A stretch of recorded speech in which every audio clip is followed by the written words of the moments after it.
Hello, ladies and gentlemen, and welcome to Military Mayday.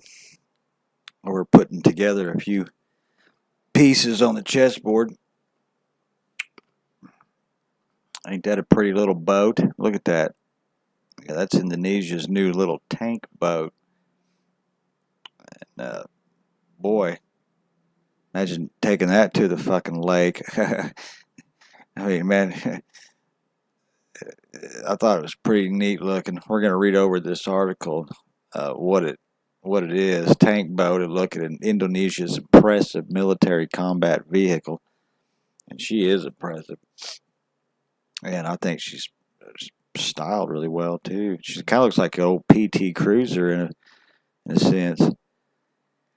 Indonesia has interesting geographical defense quandary on its hand. It has a lot of islands in the archipelago. Around 14,700 is recognized by the United Nations and over 18,100 by Indonesia's count.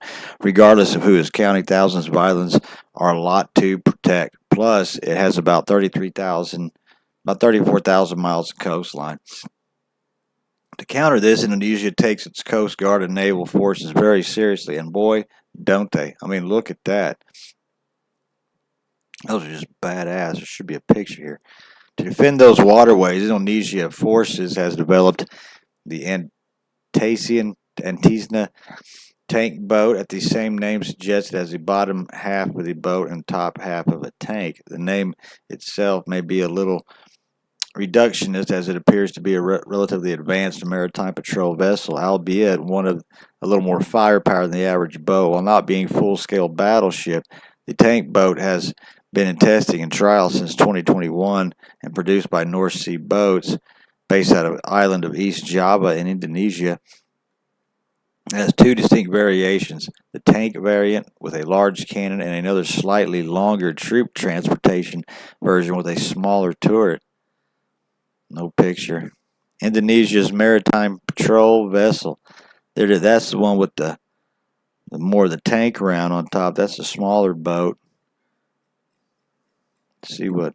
Yeah, that one's I'm guessing. The six-person crew tank variation of the tank boat consists of a Cockerill 105mm cannon and a rotating turret capable of launching anti-tank missiles and conventional 105mm shells. It's not quite the firepower seen on the M1 Abrams tank or Leopard 2, but it's not a slouch. The six-person crew tank. The five-person crew transport model is armed with the Northrop Grumman MK-44 30mm cannon, power supplied by two 1,700 horsepower V12 diesel engines supplied by MTU, a subsidy of Rolls-Royce. Those engines reportedly allow the vessel to reach a top speed of 40 knots. That's pretty fast.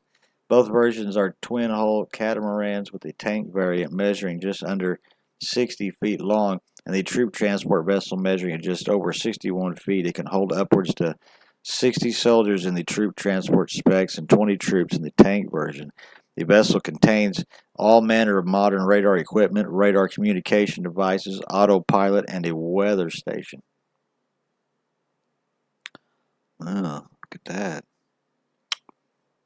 Yeah, I'm taking the fam out on the lake on that one, huh? Notably, although the aircraft is designed and produced in Indonesia, the guns and engines come from Western countries, with the Cockerill gun system from Belgium and the MTU power plant from Germany. Even the armor is listed as STANAG compliant, a standard used by NATO countries. In the past, Indonesia has relied on Chinese and Russian equipment for its military. It's yet to be seen how the vessel will be used in combat and will reportedly act in patrolling Indonesia's many islands. Piracy remains an issue in the country, and naval forces have had to deal with this Chinese fishing and military vessel encroaching into its territory, according to the CIA.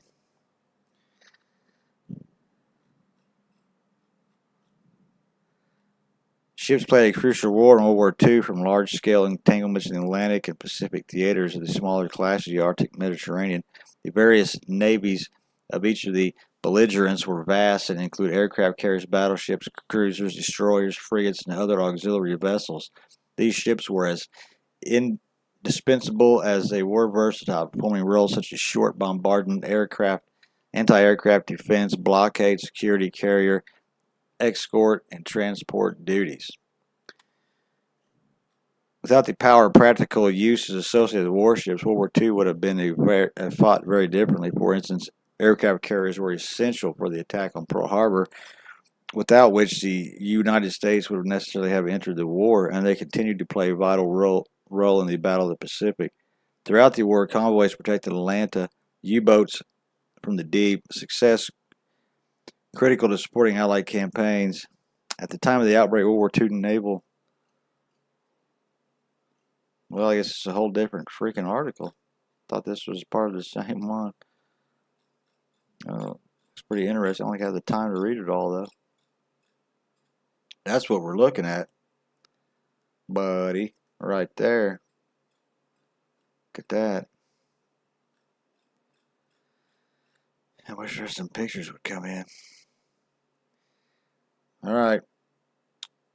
If you like some of this information, please like the channel and subscribe to me. Try to put out a few of these, give you a little information. Toodaloo.